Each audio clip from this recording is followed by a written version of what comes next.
quem eu tenho crido. Eu sei o Deus que tu és para mim, Senhor. Aleluia. Se o sol se pôr e a noite chegar, tu és quem me guia.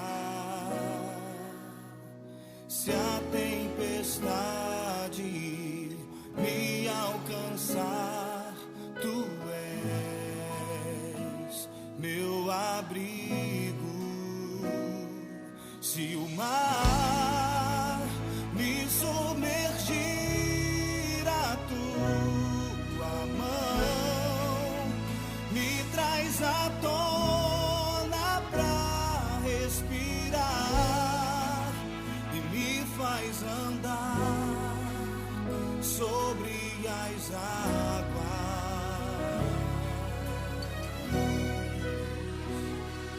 Tu és o Deus da minha salvação, és o meu dono, minha paixão, minha canção e o meu louvor. Oh, declare a Ele. Se o sol se pôr e a noite chegar, tu és quem me guia. Se a tempestade me alcançar, tu és meu abrigo. Oh, se o mar me submergir, a tua mão me traz à tona pra respirar e me faz andar sobre as águas. Tu és pra mim, oh, tu és o Deus da minha salvação, és o meu dono, minha paixão, minha canção e o meu louvor. É por isso que eu ergo as minhas mãos a Ti, Senhor, e Te adoro, Deus. Aleluia, aleluia.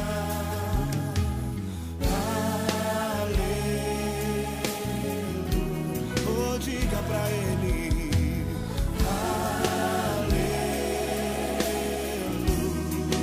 Aleluia. Adora ao Senhor, erga a tua voz. Oh, adore a Ele. Aleluia, aleluia.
Glórias ao teu santo nome, Deus.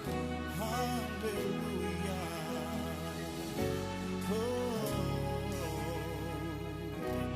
Oh, glórias ao teu nome. Aplauda o nome do Senhor. Aplauda o nome do Senhor. Aleluia. Aleluia.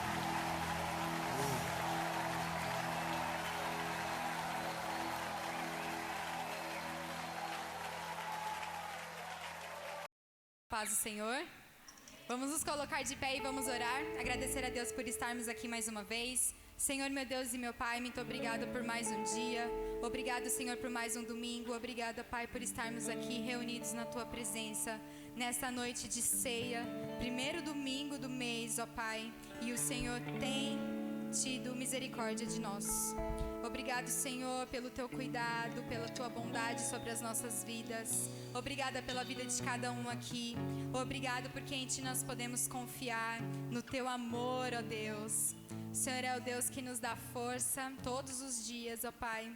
E que neste culto nós possamos nos alegrar aqui, ó Deus. Nos alegrar, ó Pai, porque Tu és bom. Nos alegrar, ó Deus, porque o Senhor nunca nos abandona. Nos alegrar, pois sabemos que tem algo muito maior nos aguardando, Pai, na eternidade contigo, Senhor. E cada vez que possamos estar mais ansiosos pela Tua volta, por estar contigo, por Te ver face a face, Senhor. Que esse sempre seja o nosso objetivo, ó Pai. Que possamos estar focados, ó Deus, no Teu reino, em fazer a Tua vontade, em Te agradar e Te obedecer, ó Deus. Abençoe este culto, abençoe a vida de cada um. Em nome de Jesus nós oramos. Amém. Vamos cantar um louvor agora que fala sobre graça. Eu queria que colocasse aí no telão um refrão. Isso. Pra gente poder já cantar junto agora. Se você não conhece esse louvor, você vai conhecer. Ele diz assim, ó.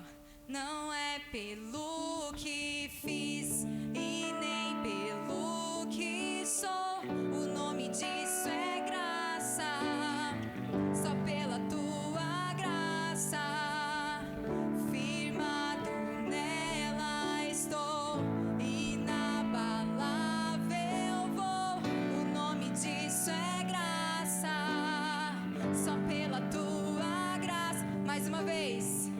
Não é pelo que fiz e nem pelo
Ti, ó Pai. Aleluia. Vamos cantar do amor do Senhor. Vamos declarar palavras de amor ao Senhor. O quanto Ele é poderoso. Ele nos salvou. Ele entregou seu próprio Filho por amor a nós. E é por isso que nós estamos aqui, para celebrar essa salvação, amém?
poder pertencer e permanecer no teu amor, ó Deus. Aleluia. Feche seus olhos agora e vamos orar mais uma vez. Agradeça ao Senhor por este dia. Agradeça ao Senhor por mais um culto de louvor e adoração. Agradeça ao Senhor pela vida eterna que você vai ter a oportunidade de experimentar ao lado dele. Agradeço ao Senhor, pois nós sabemos que em meio às lutas, em meio às provações, nós já somos vencedores. Por mais difícil que pareça, que você possa entender que você já venceu por Cristo Jesus. Ele é vencedor. Ele é o vencedor. E nada pode nos separar do teu amor, Senhor. Aleluia. Obrigado, Senhor. Agradeça ao Senhor.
Nada, Senhor, vai ocupar o teu lugar. Nada. Nós queremos que o Senhor seja o centro de todas as coisas das nossas vidas, ó Deus, do nosso coração. Porque só Tu tens o amor verdadeiro. Só Tu tens palavras de vida eterna para as nossas vidas, ó Deus. Nada, nada, nada vai ocupar Teu lugar em mim, Senhor. Ninguém pode ocupar meu lugar em Ti. Nada vai ocupar Teu lugar em mim. Eu desconheço outro amor assim. Amém. Nada, Senhor.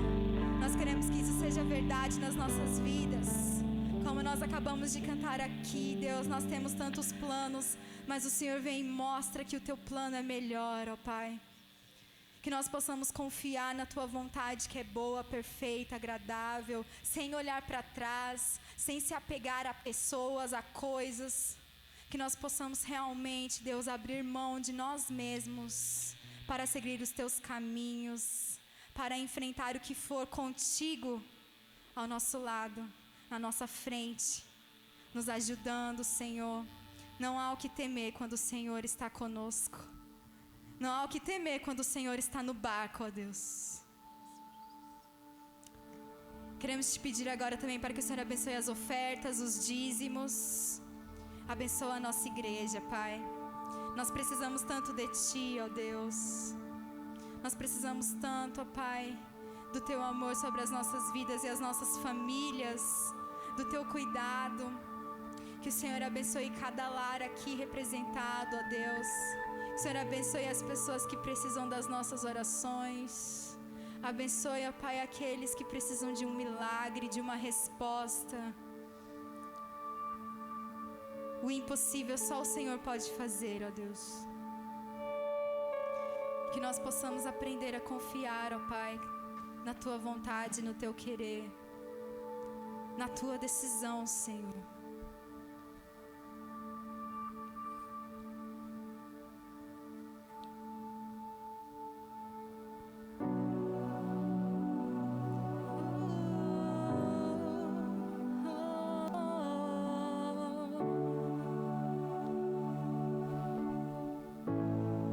Diga ao Senhor agora.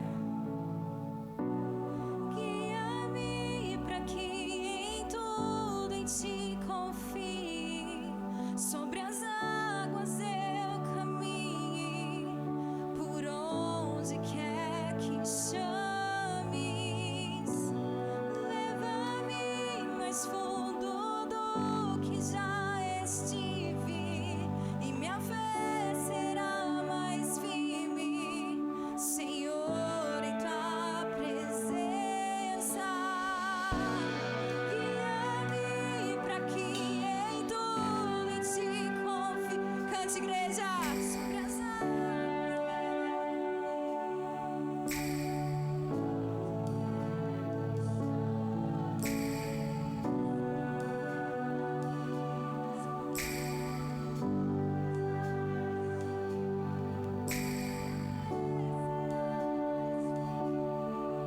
Senhor, em Tua presença.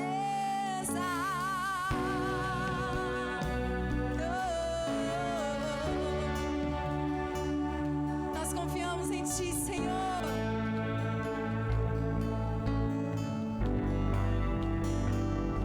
Vamos cantar juntos. Tua voz me chama sobre as águas, onde os meus pés podem falhar,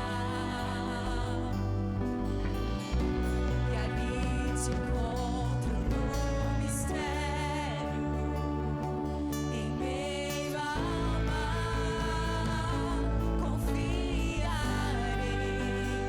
e ao Teu nome.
Glória a Deus, irmãos. Podemos assentar? Podemos assentar.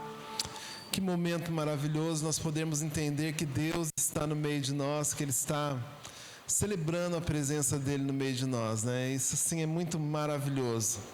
Quero orar com vocês, em seguida fazer algumas considerações dos últimos acontecimentos e os próximos que nós estamos programando para a Igreja do Senhor. Amém? Querido Deus, nós louvamos a Ti neste momento, Pai. E nós realmente esperamos ir mais fundo contigo. Nós realmente esperamos uma vida de compromisso contigo, uma vida plena na Tua presença, Senhor. Ó Deus, faça acontecer de novo, que a Tua igreja venha se avivar diante deste momento, que os irmãos que muitas vezes têm dificuldades, ó Pai, venham olhar para Ti neste momento e ver que a Tua vinda é próxima, Senhor. Nós Te glorificamos no nome de Jesus. Amém. Boa noite, meus irmãos. Boa noite para você que vai estar assistindo esse culto depois. Nos últimos 3 domingos nós temos tido uma dificuldade muito grande, né? E eu entendo que Deus está no controle de todas as situações. E assim, é provável que você vai assistir, esse culto está sendo gravado. Conseguimos resolver os problemas técnicos que estavam acontecendo com uma atualização do programa. Mas já são 3 domingos que nós estamos tendo algum tipo de problema e eu quero que você olhe para isso, não como um impedimento, mas como uma sinalização de Deus que é tempo de você voltar para a igreja. Se você tem se acostumado com o culto de live, glória a Deus, tem sido bênção na sua vida, mas chegou o tempo de espantarmos todo o medo e participarmos na congregação dos santos. É importante isso, nós temos tomado precauções e graças a Deus, Deus tem sido fiel e generoso com cada um de nós. Eu quero também neste momento fazer algumas considerações, na realidade são alguns agradecimentos, né? Os irmãos talvez tenham ficado sabendo. Ricardo, só abaixa um pouquinho para mim, obrigado. Os irmãos ficaram sabendo que esse final de semana nós tivemos algumas programações envolvendo jovens e envolvendo as nossas adolescentes. E eu quero falar um pouquinho sobre isso antes de entrar na nossa reflexão. Eu acho muito maravilhoso quando a igreja do Senhor ela se envolve com o trabalho da igreja do Senhor. Isso é muito abençoador e nós não podemos dar desmerecimento para isso. Precisamos dar crédito para isso, sim. Então eu quero agradecer a Carol. Carol não está por aqui, mas depois ela assiste, está lá no fundo. A Carol, com todo carinho, juntamente com a Débora, com a Jéssica e com a Patrícia e com as irmãs que fizeram uma comida gostosa, saborosa, cuidaram das nossas adolescentes e elas puderam experimentar o momento de igreja abençoador. Nós tivemos irmãs cooperando direto e indiretamente.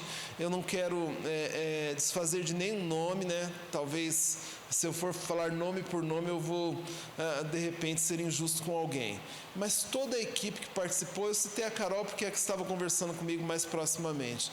Com todas as dificuldades, com lutas, as meninas estavam cansadas, mas foi muito legal, irmãos. Foi algo assim de Deus, abençoador, que eu tenho certeza que vai marcar a vida das nossas adolescentes. Eu quero te convidar para ser essa igreja que está junto, que participa, que faz parte.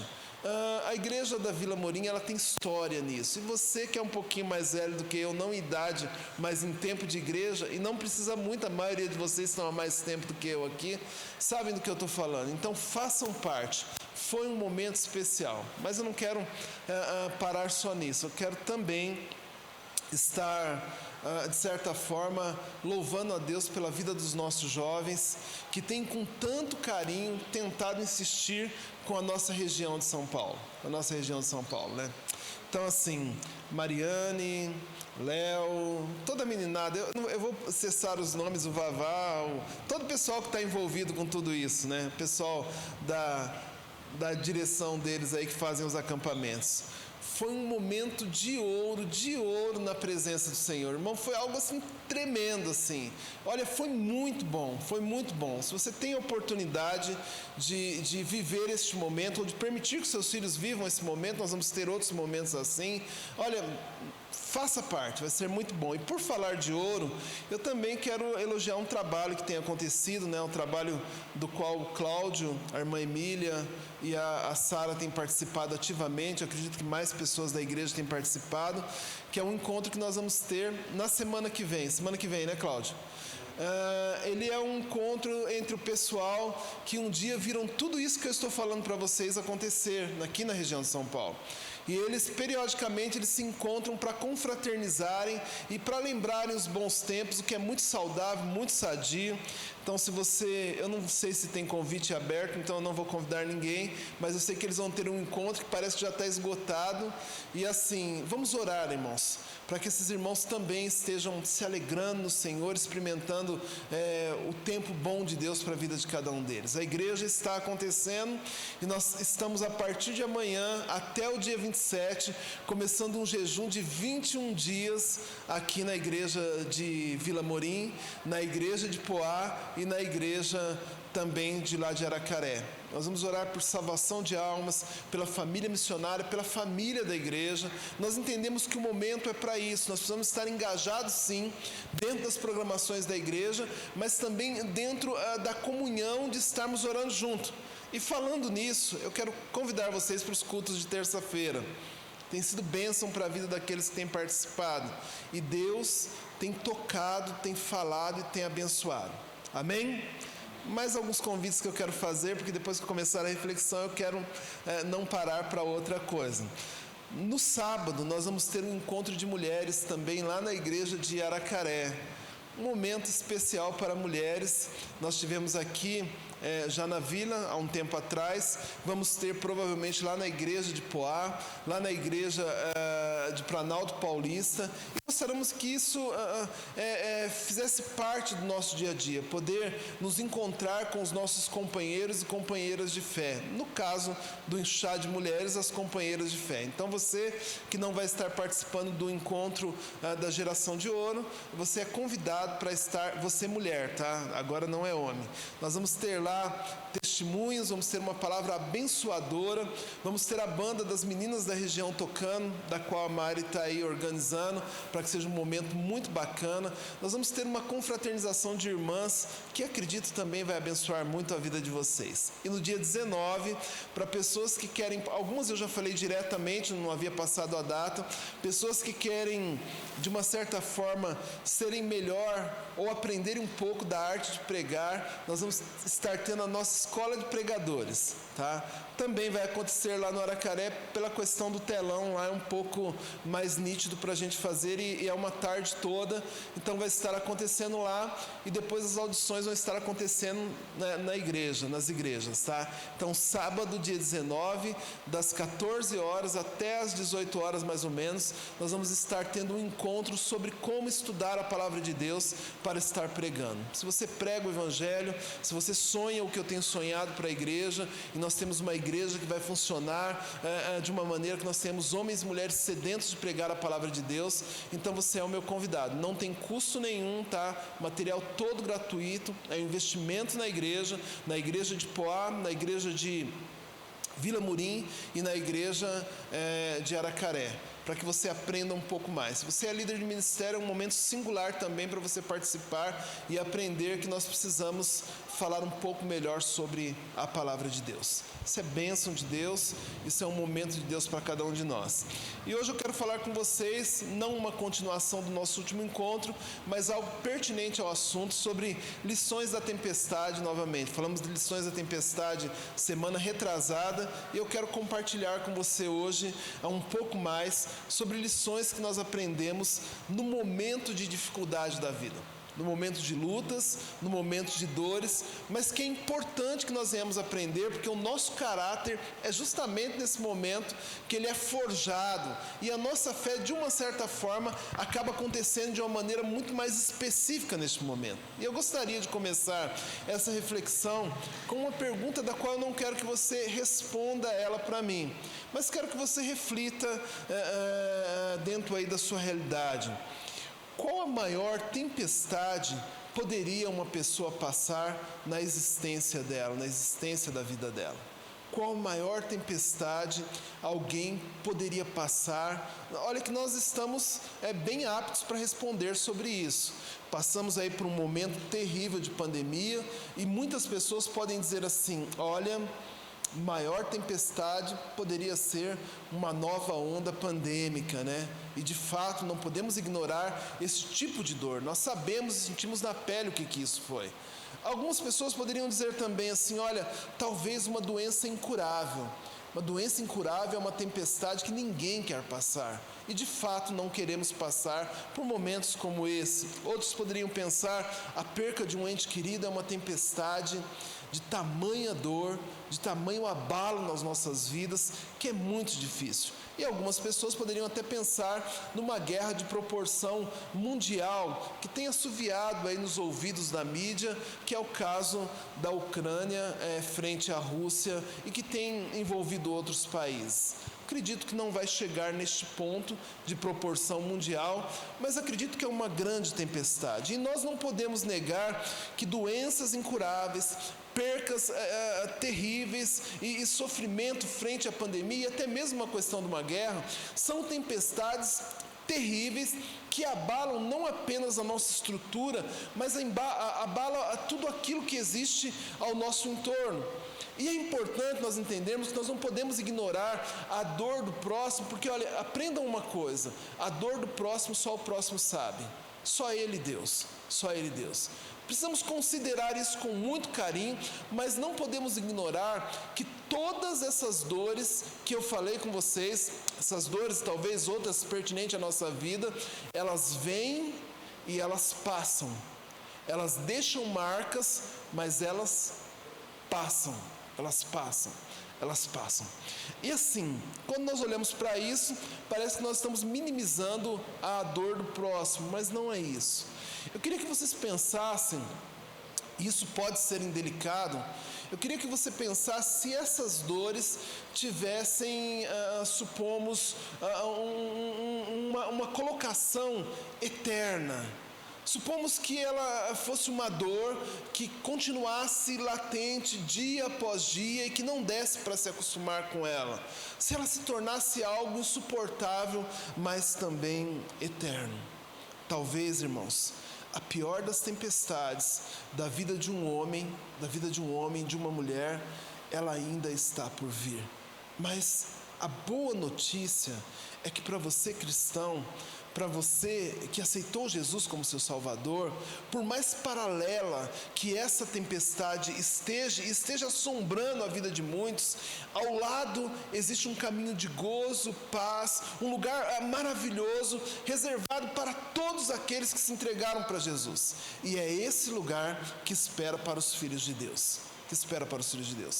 Certa vez, eu estava viajando, eu, minha esposa, se não me engano, estava eu, minha esposa, minha nora, minha filha e o Felipe no carro. Nós fomos para uma viagem no interior, os meninos voltaram de ônibus, o carro era pequeno e nós voltamos de carro.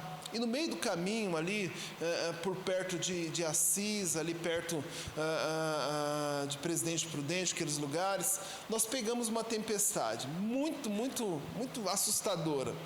E uma coisa incrível aconteceu naquele momento que eu nunca tinha visto acontecer. Nós estávamos do lado de cada pista, estava chovendo muito forte, mas do lado de cada pista que vinha ao nosso encontro, estava totalmente seco. Era como se o limiar, ou talvez assim o limite daquela chuva acontecesse apenas do lado de cá. E do lado de cá era como se não tivesse nenhum tipo de tempestade, porque estava bem seco e a chuva acabava ali onde nós estávamos. Eu nunca tinha visto aquilo lá. Na frente, um arco-íris bem bonito cruzava, também daquele tempo. Parecia que nós estávamos vivendo um tempo para observar algo assim fenomenal de Deus. E eu pensei, o caminho do crente não é diferente. O caminho futuro do crente, existem apenas 2 lugares a se chegar. Ou nós mantemos uma vida firme com Deus, uma vida de fidelidade com Deus e experimentamos um descanso eterno, ou nós vamos estar prestes ou estar caminhando para uma tempestade eterna. E aí, quando nós nos deparamos com situação dessa, todos nós, sem exceção, uma coisa que acontece muito comum é perguntarmos: aonde que Deus está diante de uma situação de tempestade? Olha, irmãos, eu não quero ignorar a sua fé, mas tanto eu quanto você sabemos que momentos de dores, não que questionemos Deus, mas nós perguntamos: Deus, você não está vendo o que está acontecendo? Eu estou sentindo dores, de fato nós sabemos que Deus está sentindo, ou sabendo que nós estamos sentindo, mas nós chegamos à falsa conclusão de que as dores de um momento é a ausência de Deus diante daquele momento. Eu digo falsa, porque Deus não se ausenta da sua vida, você crente, no momento de uma tempestade, mas é exatamente para esse lugar que o nosso coração tenta nos levar, em acreditar que talvez por alguma motivação que nós mesmos de repente procuramos, ou talvez pela ausência de Deus, nós estamos passando por um momento de tempestade. Os próprios discípulos de Jesus, está lá em Marcos 4:38, em determinado momento, junto com o barco, com Jesus, veio uma tempestade, eles se aproximaram de Jesus, olharam para Jesus e disseram: Jesus, você não se importa que nós morramos? Ou então eles quiseram dizer assim: olha, aonde que você está? Você está dormindo neste momento e nós estamos aqui no meio dessa tempestade. O fato é que isso acontece porque momentos de tempestade revelam a nossa vulnerabilidade e nós não gostamos de apresentar as nossas vulnerabilidades. Nós gostamos de segurança, nós gostamos do problema bem resolvido, nós gostamos de jeito para todas as coisas, nós gostamos de uma vida onde a esperança não precisa ser esperada, nós gostamos disso. Agora, um fato bem interessante é que no meio da tempestade nós sentimos insegurança muitas vezes porque nós tínhamos segurança nas nossas forças. E quando nós vemos que nós não temos forças, nós não temos recursos para resolver aquela situação, então nós nos sentimos inseguros e perguntamos aonde Deus está diante da situação. Muitas vezes nós perdemos a esperança porque nós temos esperança de que nós mesmos damos jeito no meio da situação, e isso não é verdade, irmãos. Deus, Ele trabalha em cada detalhe e para cada detalhe da nossa vida. Um outro fato é que nós somos acostumados a resolver problemas, principalmente nós crentes. Nós gostamos de dar solução para os problemas. E no meio de uma tempestade, nós vimos que nem tudo é possível aos nossos braços e que nós precisamos de Deus. E aí nós falamos: não tem jeito, e nos encontramos exatamente naquele típico beco sem saída, aonde nós percebemos que a pior tempestade da vida de uma pessoa é a ausência de Deus. Saber que você não tem para onde correr, saber que você não pode contar com alguém, saber que você está olhando para você mesmo e perguntando aonde está Deus, te faz ficar apavorado, porque a maior tempestade da vida de um homem e de uma mulher não é a perca de um ente querido. A maior tempestade da vida de um homem e de uma mulher não é os sinais de guerra, nem muito menos a ameaça de um novo momento pandêmico. E olha, de forma alguma vamos colocar que uma doença incurável pode ser a pior tempestade da vida de um homem. Porque mesmo dentro de toda essa situação, se nós enxergarmos Deus, nós não perdemos a esperança. Se nós enxergarmos Deus, nós temos segurança. Se nós enxergarmos Deus, nós sabemos que tem jeito, nós sabemos que tem solução. E foi isso exatamente que os discípulos de Jesus fizeram quando olharam para Jesus naquele barco e disseram assim: olha, nós não temos para quem recorrer, mas Jesus está no barco. É importante pensarmos assim, porque o próprio Jesus, ele tinha uma visão clara sobre as tempestades da vida. Lucas 12, 54 a 59, Jesus vai dizer o seguinte aos seus discípulos: quando vocês veem as nuvens se levantando no ocidente, logo dizem: vai chover. E assim acontece quando sopra o vento do sul, vocês dizem: vai fazer calor. E assim ocorre. Hipócritas, vocês sabem interpretar o aspecto da terra e do céu, como não sabem interpretar o tempo presente. Porque vocês não julgam por si mesmos o que é justo?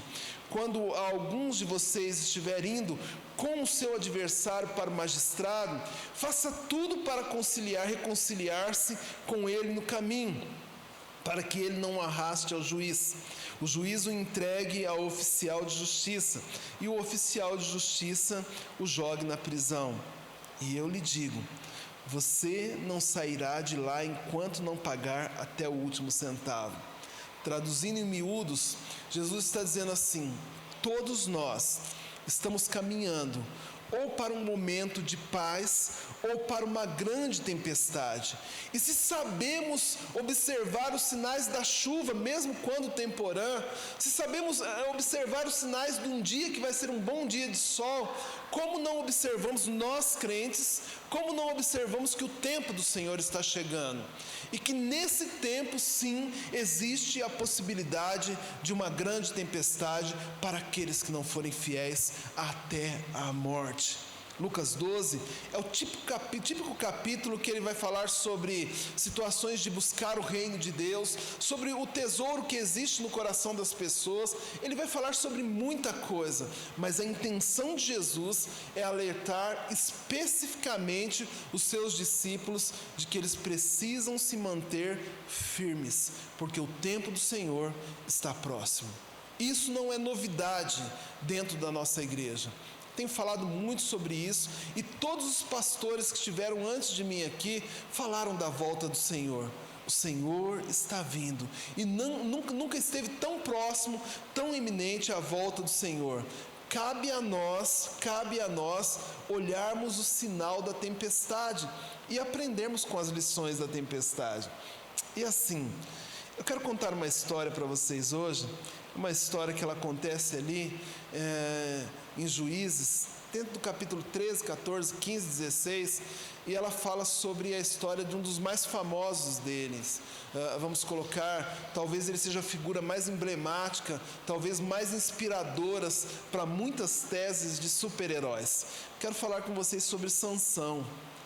É difícil, eu acredito que eu preguei poucas vezes sobre a vida deste homem, mas é muito importante nós observarmos o tempo de tempestade pelo qual aquele homem passou e que ele poderia ter se desviado dela.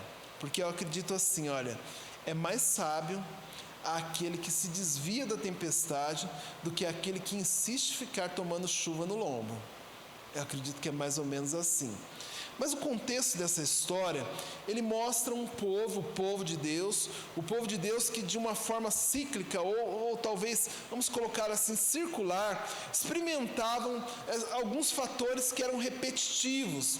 O povo pecava, e aí o povo pecava e se desviava do caminho de Deus. Depois que ele se desviava, ele começava uma onda de sofrimento muito grande, mas Deus, na misericórdia dele, olhava para aquele povo recebia um novo juiz, o povo se arrependia, aquele juiz colocava de novo o povo em evidência, e aquele povo passava a ser conhecido pela nação que era o povo de Deus. Mas em seguida eles pecavam de novo, sofriam de novo, se desviavam de novo, Deus levantava de novo um juiz, e assim foi por todas as gerações dos juízes, até a última, que foi a geração de Samuel. Isso era muito comum para eles, era um fator quase que cultural, foi assim durante muitas gerações. E entre uma dessas gerações, transportando de um juiz para outro, Deus ele aparece para uma mulher cuja Bíblia ela não diz o nome da mulher, mas fala que ela era mulher de Manoá, um homem que era descendente da tribo de Dan, e sendo descendente da tribo de Dan, fazia parte ali do povo de Deus. Está no capítulo 13 de Juízes, eu não coloquei porque eu quero parafrasear, é muito texto e a gente não conseguiria trabalhar todos ao mesmo tempo, então eu trouxe a história pronta para vocês. Versículo 5 diz que aquele anjo, aquele homem de Deus, aquele ser celestial, ele aparece diante daquela mulher e diz assim: olha, você vai ter um filho. Salomão era o típico filho da promessa. Sansão, típico filho da promessa. E assim, a mãe dele era estéril, como todo bom filho da promessa no contexto bíblico, né? E o interessante que quando ele aparece para aquela mulher, ele diz assim: olha, você vai ter um filho e algumas coisas têm que ser observadas. Quanto a ele ele vai ter que ser um nazireu. Nazireu era um homem que não cortava o cabelo e era separado por Deus e separado para Deus para uma obra específica. Mas não foi só isso. O que muitos não sabem e não reparam, talvez porque a mãe dele nem o nome aparece dentro do contexto bíblico, é que aquele ser celestial diz: e você também terá uma forma em ser separada para este momento que Deus preparou. Você não vai poder, em hipótese alguma, tomar nada que venha da videira, portanto vinho sem chance, e você também não vai poder comer nada ou tocar em nada impuro. Deus chama aquela mulher e ele compromete a mulher e compromete o marido dela e compromete o filho. Ao contar para o marido, aquele marido fica um pouco desconfiado, fala assim: mas era um homem de Deus mesmo? Não era nenhum sonho, olha, não era uma coisa, não, era um homem de Deus. Ele fala assim: então vamos orar para que Deus dê confirmação disso, para que ele volte novamente e fale conosco. E assim, um dia aquela mulher sobe para os campos e novamente aquele homem aparece para ela. Rapidamente ela diz para ele: aguarde um minuto que eu vou chamar o meu marido. E ela chama o marido e aquele homem, eles se conversam, e ali aquele homem olha e fala assim: realmente isso é de Deus. E nós temos um problema agora, porque nós vimos o Senhor e nós vamos morrer. A mulher diz: olha, se Deus quisesse nos matar, Ele não faria toda essa situação, Ele simplesmente nos matava. Então descansa o seu coração e vamos seguir o plano de Deus para as nossas vidas. E assim, naquele momento, eu entendo uma família e principalmente um filho que ia nascer, que ainda não tinha nascido, que ele era separado para Deus e ele deveria estar preparado para o momento que Deus o chamou. Olha, ali eu vejo que ele deveria prestar atenção em tudo que Deus tinha ordenado para ele fazer. E também vejo que ele deveria se manter firme e fiel. E quando eu olho para essa colocação de Sansão, realmente eu vejo a vida de um crente. Porque em um momento da nossa vida, não sei qual foi o seu momento, Deus te encontrou, você estava perdido, assim como a esposa de Manoá, a mãe de Sansão, e aí Deus se coloca no teu caminho e fala assim: olha, eu te escolhi e vou te separar para uma obra específica. E olha, entenda uma coisa, dentro do contexto da vida desse homem e também da vida minha e tua como um cristão, como um discípulo de Jesus, ser separado por Deus é também estar separado para Deus. Nós temos uma dificuldade com isso que algumas nações não têm. Quando eu vejo a colocação do verbo no inglês, verbo to be, ser e estar fazem parte da mesma família ou é a mesma coisa. Mas aqui no Brasil nós conseguimos desmistificar isso um pouco ou separar isso. Mas dentro de uma colocação divina, ser separado por Deus é também estar ou permanecer separado para Deus. Para Deus. É aquele vaso precioso, aquela porcelana preciosa que você tem na sua casa e que foi separada por você para um momento específico, onde ela vai ser usada por você, separado por você, separado para você. Era mais ou menos isso. É essa a visão que eu tenho a respeito de Sansão e é essa a visão que eu tenho a respeito de um crente convicto que aceitou Jesus como Salvador. Talvez essa interpretação não seja tão falta de uma familiaridade dentro de um contexto bíblico. Isso aconteceu com Davi, aconteceu com Abraão, aconteceu com todos os profetas do Antigo Testamento e também com todos os discípulos de Jesus. Estar separado para Deus e ser separado por Deus faz parte do mesmo contexto. Porque quando nós deixamos de crer nisso, nós levamos uma vida dúbia. Uma vida onde, um momento, nós estamos separados por Deus, e isso é bom, mas na hora de estar separado para Deus, nós repensamos e queremos estar separado para nós mesmos. Todos nós somos agentes para anunciar o descanso eterno, eu e você. Mas escutem uma coisa. Todos nós somos também agentes para analisar e anunciar que uma tempestade terrível espera para aqueles que não encontraram-se com Jesus ainda. É importante nós observarmos isso, irmãos, e com muito carinho. Porém, Salomão não levava isso muito a sério. Ele não levou isso a sério. Ele entendia que ele era separado por Deus, mas do ser separado por Deus ao ser separado para Deus, tinha uma distância muito grande para ele, o que fez de Salomão um homem inconstante, inconsequente, irresponsável e incoerente na jornada que ele deveria ter com Deus. Essa é a realidade de todo crente, que ele quer as pompas de ser separado por Deus, mas não quer agir no ser separado para Deus. E isso é um problema muito grande na vida de uma pessoa. E assim, isso feria um grande princípio. Porque quando eu trabalho um processo de incoerência e irresponsabilidade com aquilo que Deus colocou nas minhas mãos, uma inconsequência ou uma incoerência do que pode ou não pode acontecer, eu também estou ferindo um princípio, que é o princípio de que um homem separado por Deus, ele tem que ser separado para Deus, exclusivamente para Deus. O povo filisteu era a grande tempestade da vida de Salomão naquele momento, né? Então, de Sansão, perdão, irmãos, de Sansão. E assim, eu já confundi ele com Salomão, já confundi com outros, mas é Sansão, tá? E assim, esse povo era a grande tempestade na vida deles. E um detalhe muito interessante é que ele não enxergava muito dessa forma. A Bíblia diz no versículo 1 de Juízes 14, 1 e 3, que em determinado momento Sansão desceu a Tima e viu ali uma mulher do povo filisteu. Quando voltou para casa, disse ao seu pai e à sua mãe: vi uma mulher filisteia em Tima. Consigo essa mulher para ser a minha esposa? Seu pai e a sua mãe perguntaram: será que não há mulher entre os seus parentes ou entre todo o seu povo? Você tem que ir aos filisteus incircunciso para conseguir a esposa. Sansão, porém, disse: pai, consiga para mim. Ele nem ouviu o pai e a mãe dele.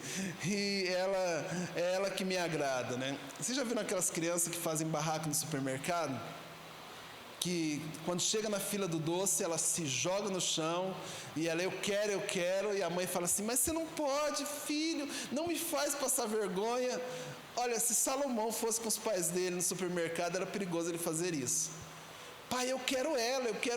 Sansão, eu quero de qualquer maneira. E eles: mas vocês não entendem, você não está entendendo que você foi separado com um propósito? Você foi separado por Deus e para Deus. Eu não quero saber, eu quero ela. Parece que no diálogo, ele nem dá onda para o que os pais dele falam. Ele simplesmente quer viver a vida dele. E olha, estar escolhendo uma esposa entre o povo de Deus, para ele não era um critério. Para ele era uma opção, mas não era um critério. Tanto que em toda a história dele, todas as escolhas dele levaram ele a lugares terríveis, a tempestades terríveis, porque ele não observou os critérios de Deus. É interessante pensarmos nessa situação, porque Jesus ele fala algo sobre isso no texto que nós lemos. Lucas 12, 54 e 57, ele diz assim: quando vocês veem uma nuvem se levantando no ocidente, logo dizem: vai chover, e assim acontece. E quando sopra o vento sul, vocês dizem: vai fazer calor, e assim ocorre. Jesus está dizendo assim: vocês sabem aonde a tempestade vai acontecer. E aí ele repete: hipócritas, vocês sabem interpretar o aspecto da terra e do céu, como não sabem interpretar o tempo presente de Deus? Porque vocês não julgam por si mesmo o que é justo. O que Jesus está dizendo é dando uma resposta para a tese de Salomão. Você sabe que isso vai dar ruim, por que você vai para esse lado? Você sabe que não vai ser bom, por que você está caminhando para cá? Porque eu quero, mãe. Porque eu quero, pai. E olha, irmãos, eu vou dizer para vocês, saber aonde vai acontecer a tempestade não basta. É preciso a gente resistir de se encontrar com a tempestade. Quando a palavra de Deus fala sobre o diabo, ela fala assim: olha, resistam o diabo. Mas quando ela fala de pecado, ela fala: fujam do pecado. Deus conhece realmente a nossa estrutura. Deus sabe quem nós somos. E por isso ele diz assim: você não precisa entrar debaixo da tempestade. Você pode caminhar para um caminho de paz, um caminho seguro. Olha, eu quero dar um exemplo bem claro para vocês. Pensem comigo. Se você, depois da pandemia, você que está muito cansado agora nesse novo ano que se inicia, cheio de expectativa, você veio para a tua igreja, teu pastor falou que vocês vão viver o melhor ano da sua vida, você está bem animado e de repente você recebe uma proposta de escolher um local para você repor as energias, para você tirar uma férias daquela bem bacana. E é proposto para você 2 lugares. 2 lugares, você pode escolher, você pode levar a sua família, a sua esposa, e pode descansar um pouquinho. Os 2 lugares, a escolha, primeiro deles, o verão ali nas ilhas gregas, né, ou nas Maldivas, você pode escolher aquelas águas cristalinas, pode estar indo para lá. Mas o segundo lugar a escolher é umas fériasinhas ali na Ucrânia, no momento em que a Rússia está atacando eles no meio da tempestade de fogo ali, né? Irmãos, que lugar que você escolheria?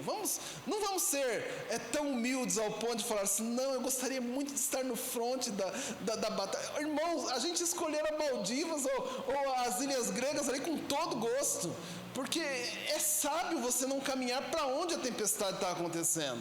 Olha, pensem assim, há 2 meses atrás, se eu não me engano, houve uma tragédia ali em Capitólio,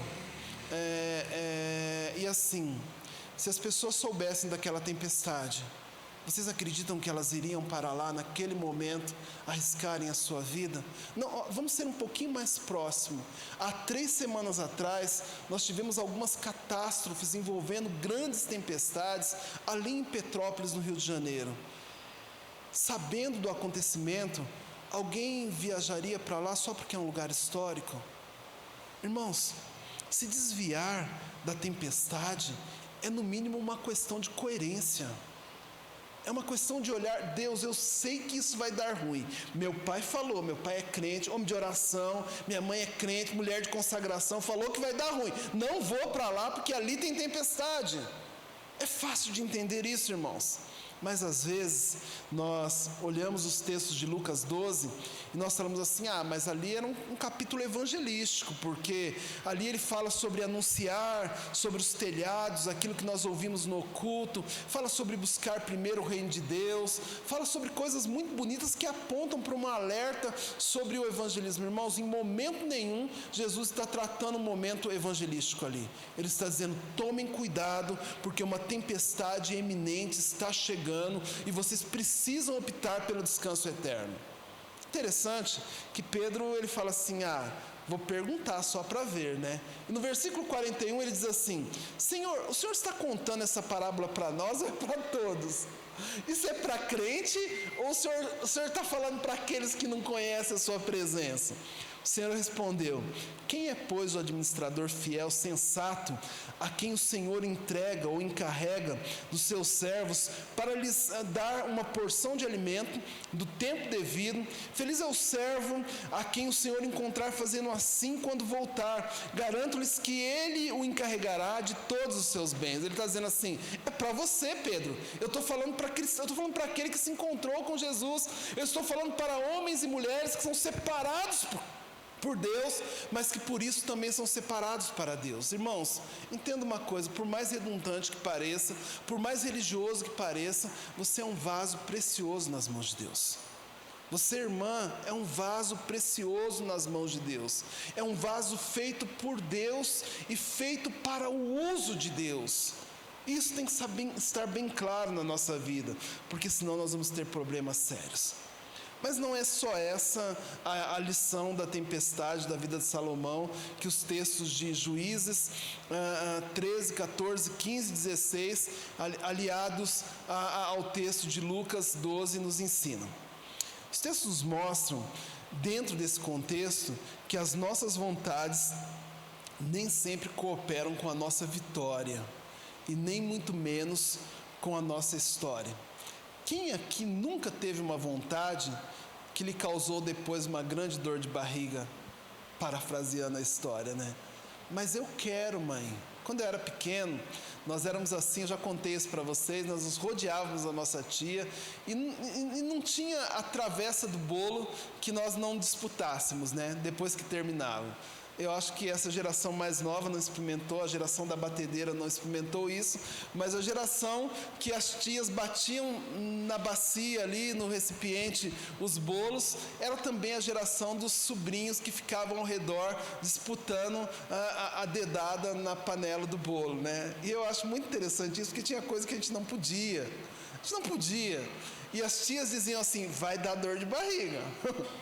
A tia, mas eu quero. E depois, irmãos, dava ruim. Às vezes, algumas vontades nossas, elas dão ruim na nossa vida. Ela nos leva para lugares aonde nós não queremos chegar. Elas não cooperam com a nossa história e muito menos com a nossa vitória. E assim, olha, eu não quero que vocês percam o foco do que nós estamos falando, que se a pior tempestade da vida de um homem é a ausência de Deus, a maior vitória também é a presença dele. Então nós vamos entender que estar com Deus, estar seguro com Deus, ainda é o lugar mais vitorioso da vida de um crente. Eu sempre falo para vocês que eu gosto bastante de uma música, não sei porque que a Mari não canta essa música aqui, que é uma música da menina que fala, seguro estou nos braços daquele que nunca me deixou. Isso é um retrato claro do que eu estou dizendo para vocês. Vocês já viram criança quando está num braço que ela não encontra segurança? Vocês já viram como é que funciona isso?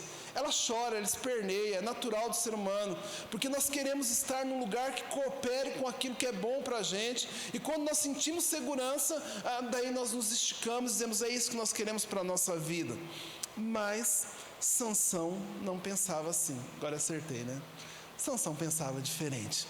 Os versículos 5, 6 e 7 de Juízes 14 dizem que ele insistiu tanto com os pais dele que os pais foram levar eles para conversarem com o pai da noiva, da moça, né? E no caminho aconteceu uma coisa muito complicada que todos vocês já talvez tenham percebido, quem já leu a Bíblia nesse trecho, que eles encontraram um leão. E a Bíblia diz também que naquele momento o Espírito do Senhor se apoderou dele, se apossou dele, e ele espedaçou ou esquartejou, em algumas traduções, aquele leão da mesma forma que se fazia com o cabrito. Ele arrebentou, ele acabou com tudo, ele matou um leão sem usar arma nenhuma. E assim, foram todos felizes para casa e foram trabalhar o casamento daquele serzinho chamado Sansão. E assim, versículo 8 fala que, porém, algum tempo depois, quando voltou para se casar-se com ela, o casamento já estava ajeitado, Sansão saiu do caminho para olhar o cadáver do leão e nele havia um enxame de abelhas. As abelhas tinham tomado conta daquele leão ou daquele cadáver. Sansão olhou para aquilo, desejou aquilo, agora ele não estava com os pais, ele não poderia falar assim, eu quero, e ele tirou o mel com as mãos e foi comendo pelo meio do caminho, pegou e falou assim, rapaz, hoje eu tirei uma sorte grande. Quando voltou aos seus pais, repartiu com eles o mel e eles também o comeram, mas ele não lhe contou que tinha tirado o mel do cadáver do leão. Talvez para nós ocidentais, isso seja uma situação que não tenha nenhum problema. Mas vocês lembram o que é que Deus falou para a mãe de Sansão no momento da promessa de que Sansão nasceria?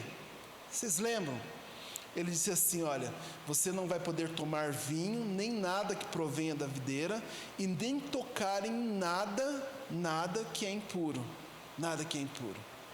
E Sansão não se preocupou com isso.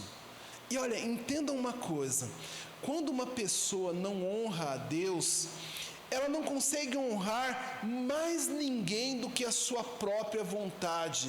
Ela não honra pai, ela não honra mãe, ela só honra a própria vontade. E isso é um perigo muito grande, porque isso nos leva às grandes tempestades da nossa vida.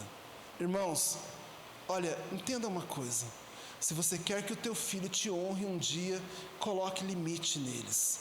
Ensine-o a honrar a Deus, porque uma pessoa que não honra a Deus, não honra pai e mãe, não honra amigo, não honra ninguém. Se você não consegue honrar um Deus que pode te encarcerar numa morte eterna, você vai honrar alguém que simplesmente pode te dar uma bronca? Irmãos, parem para pensar comigo com muito carinho, com muito carinho.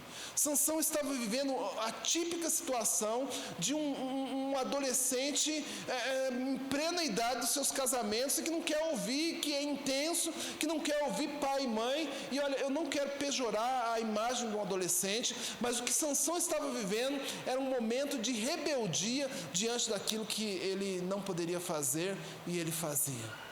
Ele simplesmente não contou para os seus pais que estava dando o mel do cadáver do leão para eles.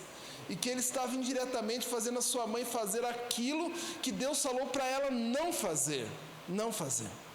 No dia do casamento, e agora nós vamos observar bem o resultado, Sansão se envolveu numa aposta, ele fez uma charada para o povo filisteu, e o não saber a resposta à charada envergonhava o povo filisteu. E isso para ele era uma alegria, né? Porque moleque faz isso, irmãos. Moleque gosta de envergonhar o coleguinha. Moleque gosta de ser responsável. E a atitude de Sansão era a atitude de um moleque. E o interessante que o resultado da história é que foi assim, a mulher chegou para ele, aliás, os filisteus chegou para a mulher dele e falou assim, olha, dá um jeito de descobrir, senão o nosso povo vai ser envergonhado. E ele chegou, conversando com a sua noiva, ela falou assim, conta para mim qual o resultado. Ele falou, conto nada, não conto nem para o meu pai e para a minha mãe, vou contar para você. Conta para mim. Não vou contar não, de jeito nenhum. Ela falou assim, você não me ama. E bastou para ele pegar e abrir o segredo para aquela mulher. E aquela mulher fez o quê? A mulher contou para os filisteus. E quem passou vergonha foi Sansão. Final da história, só para abreviar, a gente não esticar muito. A mulher de Sansão faz uma bagunça, quebra tudo, fica irritado, dá aquele chilique de adolescente nele, ele sai empurrando, matando, fazendo tudo que ele queria fazer e acaba tendo que sair fugido dali. E aí no final da festa, a mulher dele foi dada ao amigo dele, que tinha sido o acompanhante dele no casamento dele. Não é uma grande tempestade, irmãos? Eu nunca passei por esse tipo de tempestade, mas também não gostaria de passar nunca na minha vida. Se você fosse casar com essa mulher, você soubesse que uma atitude mal pensada pudesse levar no dia do seu casamento, ela ser dada para o seu melhor amigo, você não fugiria dessa tempestade? Mas ele não fugiu dessa tempestade. E ele não fugiu justamente porque ele não entendia que ser separado por Deus é estar separado para Deus. Ele não queria aceitar que tanto eu, quanto ele, quanto você, as nossas escolhas nem sempre cooperam com a nossa história ou com a nossa vitória. E assim, a gente olha para tudo isso e nós percebemos que a fala de Jesus em Lucas 12, 34, ela revela muito sobre o caráter de Sansão e do crente que não leva o evangelho com muita seriedade, porque diz assim, aonde estiver o seu tesouro, ali também estará o seu coração, e o seu coração vai dominar a sua vida. Pensem bem, enquanto você tem raciocínio para a escolha, você ainda tem uma vantagem. Mas quando desceu para o seu sentimento, você perdeu a batalha. Porque aonde está o seu tesouro, ali está o seu coração. Mas uma lição bem tremenda que eu vejo dentro da história de Sansão, da qual Jesus também trata isso dentro dos evangelhos dele, e fala ali também no livro de Lucas, João, é que havia um problema com Sansão. Sansão entendia o reino de Deus como algo que em determinado momento ia se consumar, ia acontecer, ia acontecer naquele momento. Ele não entendia que o reino de Deus para uma pessoa que um dia encontrou-se com Deus, encontrou-se com Jesus, ele não acontece depois, ele acontece hoje. Irmãos, entenda uma coisa, o reino de Deus para um crente, ele não vai acontecer, ele vai se consumar. Um reino de Deus para um crente, ele se estabelece no momento que o crente aceita Jesus como Salvador. Pensem nisso, você já está no reino, você já faz parte do reino. Certa vez, na última oração, está lá em João 17, 14, 18, Jesus orou por você, orou por mim também, e para todos aqueles que um dia o encontrariam ou que seriam encontrados por ele. E ele disse a Deus o seguinte, Eu dei-lhes a tua palavra e o mundo os odiou, pois eles não são deste mundo. E assim, quando fala que nós não somos deste mundo, de onde que eu sou então, Deus? E aí ele completa, ele fala assim, como eu também não sou deste mundo. Aí a pergunta se torna outra, da onde que Jesus é? Porque se eu não sou deste mundo, assim como ele não é deste mundo, da onde que ele é? A que reino ele pertence? Porque é a esse reino que eu pertenço. E Jesus não está falando da minha vida na minha morte, ele está falando sim da minha morte na minha vida. É bem inverso a colocação. Do dia que eu morro para esse reino e eu passo a viver para o reino eterno. Agora, nesse contexto, eu estou entendendo que se eu olhar para os dois lados da pista, onde há uma tempestade e do outro lado há paz, eu estou caminhando num caminho de paz, muito embora tempestades aconteçam ao meu lado. O que me espera no futuro é uma vida eterna de paz. Porque na realidade eu não pertenço ao reino do mundo, eu pertenço ao reino de Deus. E ele continua, não rogo que tireis do mundo essa pessoa, mas que os proteja do maligno. Eles não são do mundo, como eu também não sou do mundo. Então santifica na verdade, a tua palavra é a verdade. Assim como me enviaste ao mundo, eu enviei eles ao mundo.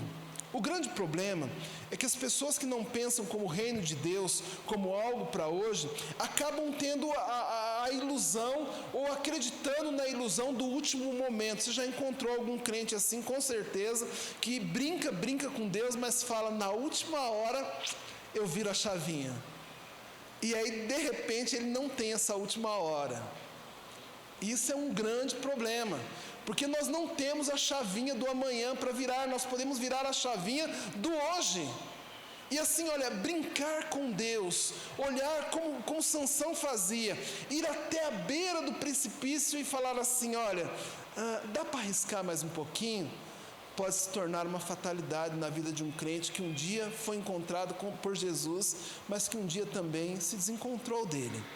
A questão não é a consumação do reino, mas sim o estabelecer-se do reino na sua vida. Irmãos, com todo temor, o meu desejo, a minha oração é que se você em algum momento da sua vida, você que está me assistindo através da live, você que está aqui no templo da Vila Morim, ou que vai me assistir em qualquer momento, se você em algum momento, você se equivocou acreditando que você vai ter o seu último momento, eu quero que você desacredite disso, porque você tem o momento de hoje para olhar para Deus e para se reconciliar com Ele e dizer, Deus, eu estou aqui, eu estou separado por você, estou separado para você.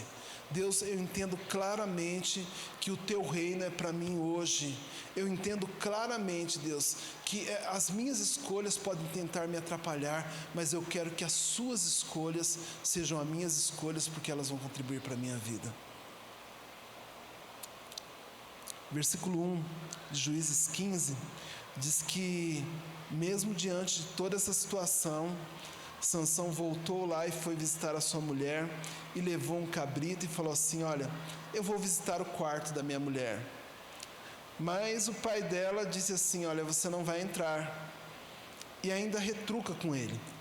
Eu estava tão certo de que você a odiava, disse ele, que a dei para o seu amigo. A sua irmã, ela é mais nova, ela não é mais bonita? Fique com ela. E assim, fique com ela no lugar da sua esposa. E mais uma vez ele tem aquele momento adolescente depois dos 30, E ele fala assim, eu quero a outra, eu não quero. E aquela coisa toda, e você vai ver no contexto aí no versículo 3 a 6, que por causa disso ele armou uma cilada para os filisteus. Ele capturou um monte de raposas, amarrou uma no rabo da outra, colocou uma tocha de fogo ali em várias raposas e soltou dentro das plantações dos filisteus. E ele tacou fogo em toda a alimentação dos filisteus. E os filisteus olharam para ele e falaram assim, foram lá, capturaram a mulher dele, o sogro dele, tacaram fogo na mulher dele e no sogro dele. Irmãos, vocês conseguem entender o que uma pessoa que se desvia da vontade de Deus é capaz de causar para as outras pessoas? Vocês conseguem entender a desgraça que aquele homem que foi chamado, separado por Deus, separado para Deus, para plantar, de repente, uma vitória do povo de Deus, para plantar paz? Vocês conseguem entender o que um crente que se desvia do caminho de Deus pode causar para a comunidade onde ele vive? Porque foi isso que Sansão estava fazendo. Era exatamente isso. E assim, tem toda aquela turbulência, e ele encontra-se em mais uma das grandes tempestades da vida dele, que ele poderia ter poupado de ter se encontrado com ela.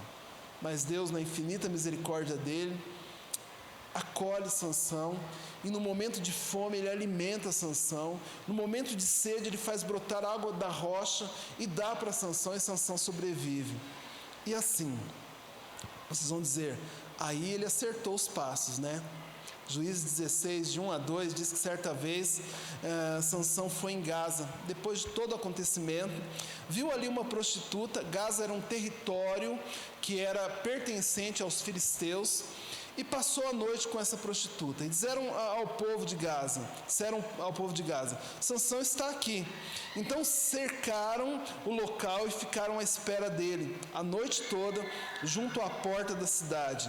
Não se moveram a noite inteira, dizendo, ao amanhecer nós vamos matar ele.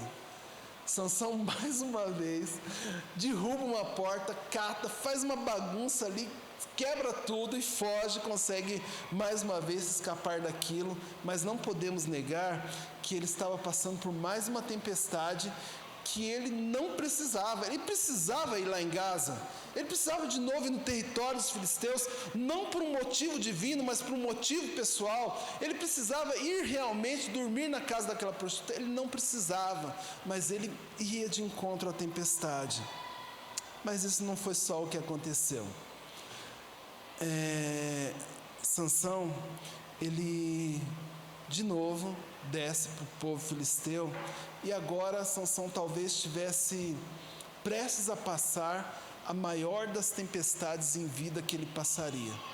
O texto diz no versículo 4 de Juízes 16, 4 e 5, que depois que aconteceu todas essas coisas, ele se apaixonou por uma mulher do vale de Soreque. Vale de Soreque era um lugar também de domínio dos filisteus. Então não existe evidências bíblicas ou históricas que mostrem que aquela mulher com o nome de Dalila fosse uma filisteia. Aliás, o nome Dalila é de descendência israelita. Porém, o território e a vida de Dalila mostra que Sansão que ela era mais fiel ao povo dela do que ao homem que tinha se apaixonado por ela. E o texto diz que os líderes dos filisteus, versículo 5, foram dizer a ela, veja se você consegue induzi-lo a mostrar-lhe o segredo da sua grande força. E como poderemos dominá-lo, para que o amarremos e o subjuguemos? Cada um de nós dará a vocês 13 quilos de prata. 13 quilos de prata. Eu não sei quantos líderes tinham, mas 13 quilos de prata é muita prata, irmãos. Era muito dinheiro. Nota-se que Dalila era uma mulher influente, e ela sabia com quem ela estava falando. E talvez por interesse próprio ou por fidelidade aos seus líderes, ela simplesmente decidiu que ela estava no negócio. Ela ia trair Sansão. E ela fez isso 3 vezes. 3 vezes. Por 3 vezes ele contou uma mentira para ela, dizendo que a força dela estava em determinada coisa, e por 3 vezes ela traiu ele. Eu não sei o que passava pela cabeça de Sansão, mas o versículo 15 diz que então ela disse para ele, como você pode dizer que me ama se não confia em mim? Irmãos, vamos continuar. Essa é a 3ª vez que você me faz de boba e não contou o segredo da tua força. Você não me ama, você não me ama. Eu imagino até a cena, até a DR que foi aquilo lá, até a discussão que os dois estavam tendo. Importunando-o o tempo todo, e agora ele estava por uma tempestade complicada, porque tempestade conjugal é um caso sério. Ela o esgotava dia após dia, ficando ele ao ponto de morrer. Só que não, ele podia subir de volta para o povo dele. Por que vão morrer? Porque a mulher está me importunando. Por isso ele lhe contou o segredo e disse o seguinte, jamais se passou navalha em minha cabeça, disse ele, Pois eu sou nazireu desde o ventre materno. Se fosse raspado o cabelo da minha cabeça, a minha força se afastaria de mim. E eu ficaria tão fraco quanto qualquer outro homem. Quando Dalila viu que Sansão lhe tinha contado todo o segredo, enviou uma mensagem ao líder dos filisteus: subam mais esta vez, pois ele me contou todo o segredo. Os líderes dos filisteus já voltaram levando a prata, fazendo-o dormir no seu colo. Então ela catou ele, pôs no colo dele, chamou um homem, e olha que o sono era pesado, né?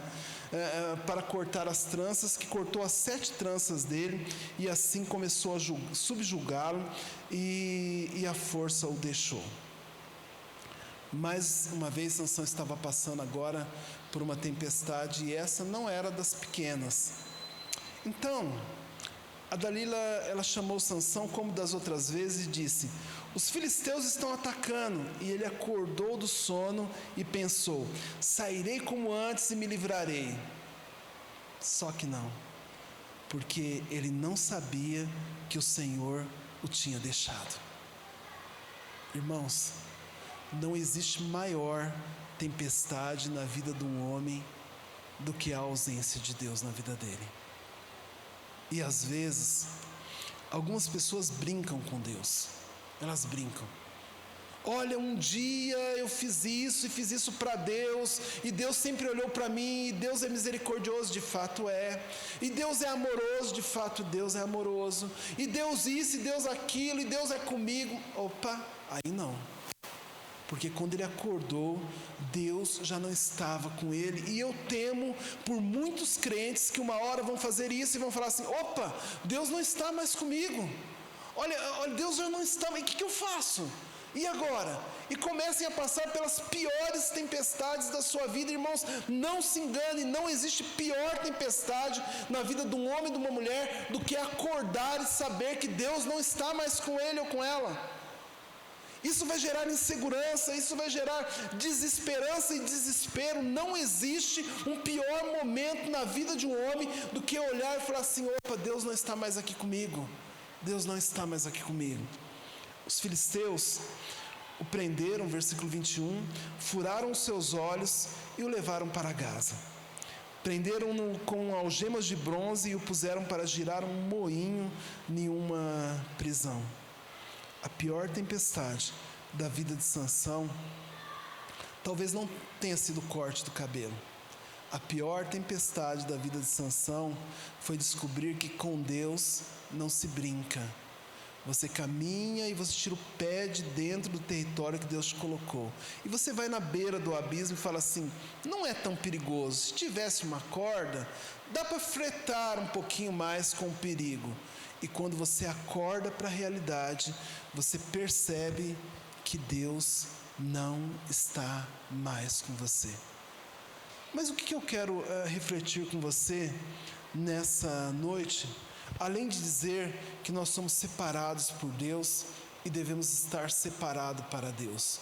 O que eu quero refletir com você, a não ser dizer que as nossas vontades, elas nem sempre cooperam com a nossa história e com a nossa vitória?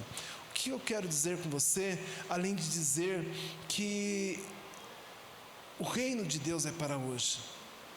É importante que você saiba, e você já ouviu essa história, que ficar em cima do muro, ou que ficar flertando, acreditando que nós temos o último momento da nossa vida, pode ser fatal. Irmãos, é tempo de voltar. É tempo de olhar para Deus. É tempo de entender que nós não temos um amanhã. É tempo de entender que uma hora dá ruim e a conta vem. E que nós podemos acordar sim e percebermos que Deus não está mais junto. Porque da mesma maneira que você pode se aproximar de Deus, você pode se distanciar dele. E é importante, vocês que acreditam que nós temos um livre-arbítrio, uma livre escolha, nós escolhermos se nós queremos caminhar rumo à tempestade ou se queremos caminhar rumo ao descanso eterno. Não tem um outro caminho. E essa fala não é para aquela pessoa que talvez não conheceu Jesus ainda. Essa fala é para mim e para você, igreja. Essa fala é para todo discípulo de Jesus. Nós estamos num momento da história que não dá para brincar de ser crente, porque o diabo não está brincando de ser diabo. Aliás, ele nunca brincou. O mínimo que nós podemos, por coerência ou por inteligência, é caminharmos para o lugar onde a tempestade não vai nos abraçar. É caminhar para o lugar aonde Deus está presente. É caminhar para o lugar onde Ele nos colhe no braço e nos faz sermos aqueles que não apenas são amados por terem sido, vamos colocar, separados por Ele, mas sermos também aqueles que são separados para Ele. E mais uma vez, eu quero agradecer a Deus por você que tem entendido a igreja como algo acima do domingo, como algo que vai além simplesmente do lugar legal que a gente tem para frequentar. Para você que tem se engajado nos trabalhos da igreja, para você que voltou com medo sim, depois da pandemia, mas voltou, irmãos. E o medo faz parte da vida. Medo faz parte da vida. Mas a coragem tem a ver com aquilo que nós caminhamos rumo à vitória que Deus tem tratado para a nossa vida. Para você que voltou, para você que tem aceitado com fidelidade que a igreja é feita por pessoas separadas por Deus e separadas para Deus, para você que tem levado o evangelho a sério, como eu sou grato pela sua vida, porque isso faz nos entender que a nossa jornada de pastoreio tem sido muito significativa. Que Deus te abençoe. Nós vamos agora, neste momento, celebrar a ceia do Senhor.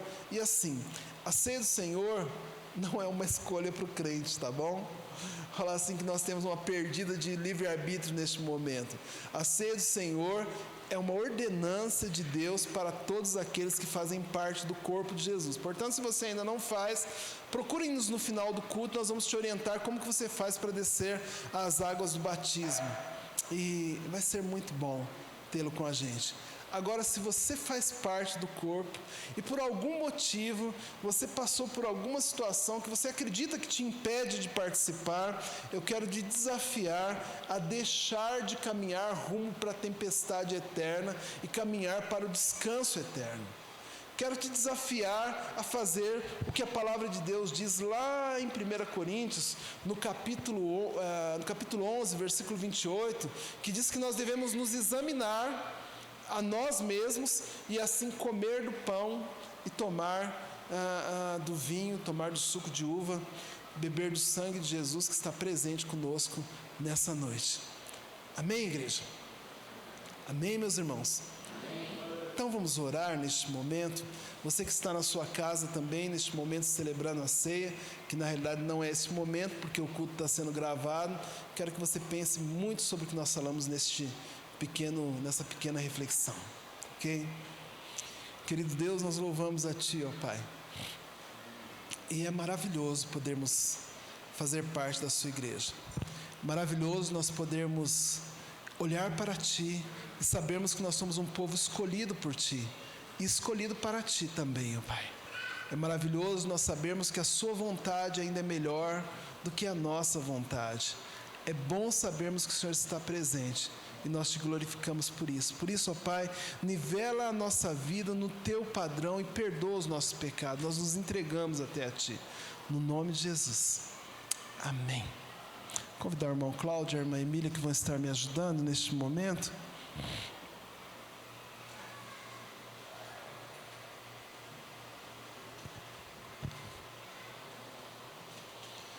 Por favor, irmãos, vocês podem me trazer o pão.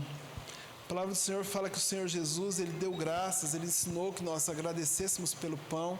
Isso é um sinal de adoração a Deus e que nós façamos o mesmo. Querido Deus, neste momento nós somos gratos a Ti, ó Pai, por este que verdadeiramente é o Teu corpo. Nós consagramos esses elementos, ó Pai, porque cremos na Tua presença aqui. E no nome de Jesus, ó Pai, nós celebramos a Tua ceia, para a Tua honra e glória. Amém. Recebam o corpo de Cristo. Aleluia.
totalmente amável, totalmente digno, tão maravilhoso para mim.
Aleluias, glórias a Deus. Todos pegaram no pão, irmãos?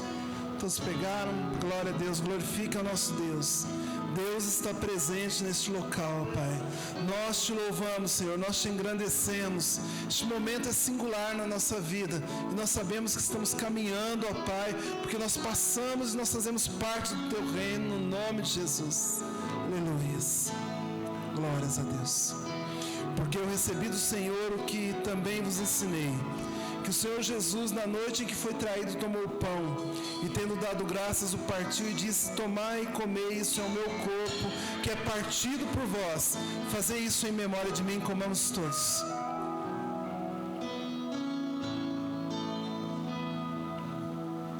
Aleluia. Glórias a Deus.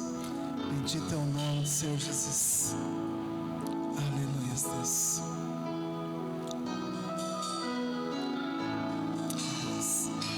Deus, nós consagramos esse que nós cremos ser verdadeiramente o Teu sangue, ó Pai.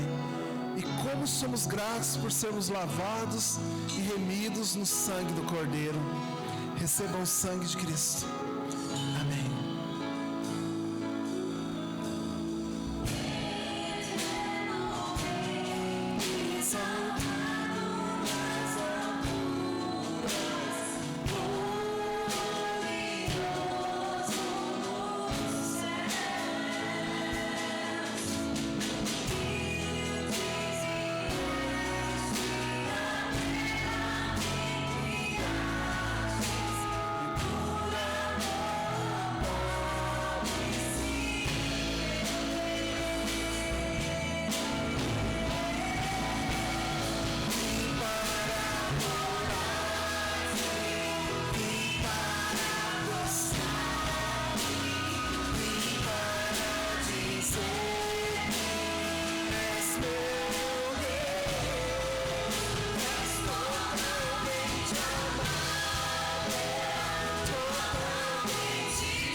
destino tão maravilhoso para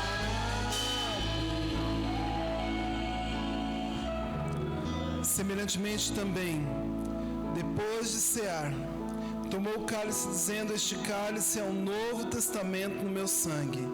Fazei isso todas as vezes que beberdes em memória de mim. Bebamos todos.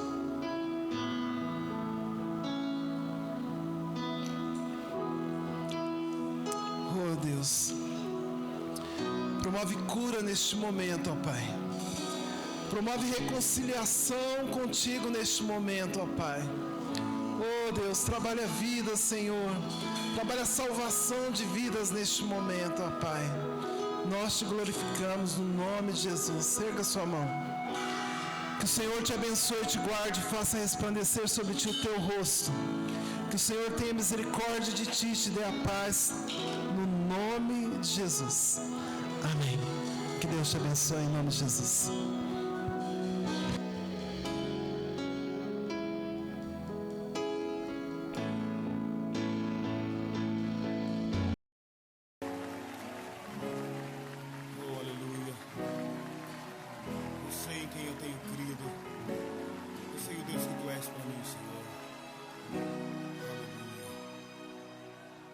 Se o sol se pôr e a noite chegar, tu és quem me guia. Se a tempestade me alcançar, tu és meu abrigo. Se o mar me submergir, a tua mão me traz à tona pra respirar e me faz andar sobre as águas.